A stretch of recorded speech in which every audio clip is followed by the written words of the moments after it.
Rocky Gerung dilaporkan ke polisi karena ucapan Rocky dinilai telah menghina Presiden Joko Widodo. Ucapan Rocky yang menyulut protes adalah ucapan yang memuat kata bajingan tolol.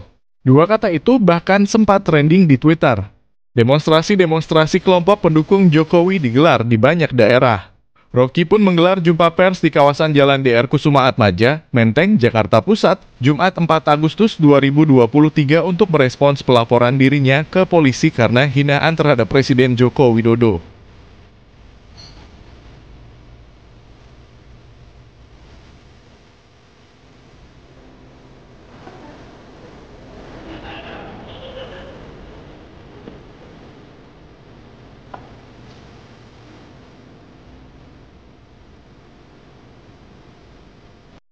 Selama kurang lebih 1 minggu ini, ketika kasus ini mulai beredar, saya ada di mungkin 9-10 kota di Jawa, di Lombok, Jawa Timur, Jawa Tengah tuh. Diundang oleh para mahasiswa itu dengan maksud saya memberi kuliah seperti biasa, kuliah umum. Tetapi dari seluruh undangan seminggu ini, seluruhnya dipersekusi. Saya nggak boleh masuk kampus, saya nggak boleh ketemu akademisi itu. Jadi ada dugaan saya bahwa soal ini soal biasa aja kan. Mau dibawa ke jalur hukum oke. Tetapi jangan halangi saya untuk bicara dengan para mahasiswa itu. Nah, yang menggemparkan kemarin adalah di yang saya tahu di Jogja itu saya dihalangi untuk bertemu dengan kurang lebih 1.500-2.000 mahasiswa di situ. Justru itu dihalangi oleh PDIP. Jadi terlihat di publik sekarang ada perselisihan tentang kasus saya. Mereka yang mengerti pro saya mengatakan bahwa itu bukan hinaan, itu kritik. Gak usah saya lanjutkan argumennya. Jadi saya berterima kasih pada mereka yang menganggap bahwa saya justru membuka pembicaraan untuk menghidupkan diskursus tentang apa sebetulnya yang disebut kritik publik terhadap pejabat publik gitu. Nah, saya minta maaf terhadap keadaan hari ini yang menyebabkan perselisihan itu berlanjut tanpa arah itu. Tentu saya merasa, kok ini kenapa nggak bisa diselesaikan secara hukum? Jadi sekali lagi saya menyesalkan bahwa persoalan hukum yang dari awal saya katakan ini adalah kritik saya terhadap Presiden Jokowi yang saya ucapkan dengan sangat tajam. Dan biasanya saya lakukan itu di mana-mana tuh. Saya tidak mengkritik atau menghina Jokowi sebagai individu, tidak. Karena ada urusan saya dengan Pak Jokowi. Karena itu saya kira Pak Jokowi juga mengerti. Itu yang menyebabkan Pak Jokowi tidak mau melaporkan saya.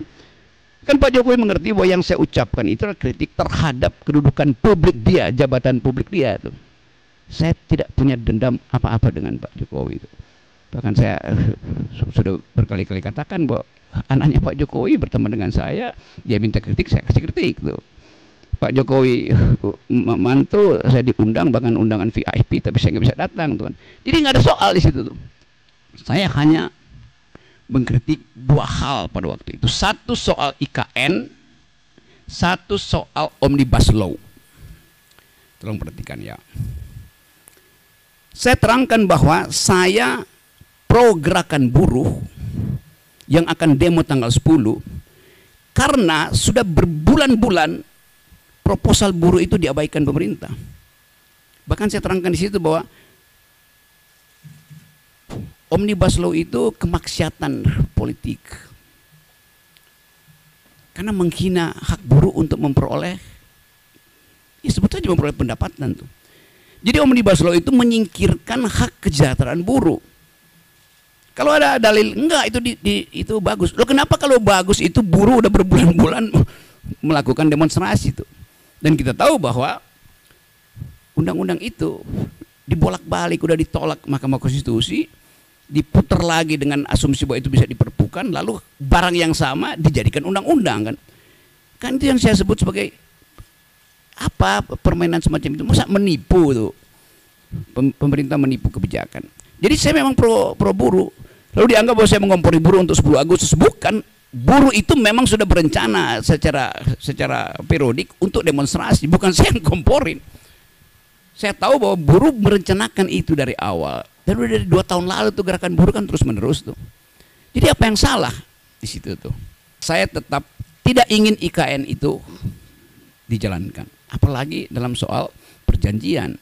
Buat tadinya IKN itu adalah bisnis to bisnis, ya oke, itu nggak ada pajak saya di situ tuh. Lama-lama menggerogoti APBN. Pada saat yang sama, APBN itu mesti dipakai untuk membackup anak-anak Kalimantan. Harusnya pendidikannya mereka lebih tinggi, stunting tidak terjadi di situ. Kan saya lakukan pembelaan pada masyarakat adat di situ. Oke, demikian juga di tempat lain, di mungkin NTT, NTB itu, di Papua ada orang yang tiba-tiba merasa bahwa tersinggung. Iya, saya minta maaf karena saya menyebabkan kalian berselisih. Nanti diterangkan, apakah perselisihan itu saya yang picu? Bukankah ada forum untuk menyelesaikan perselisihan?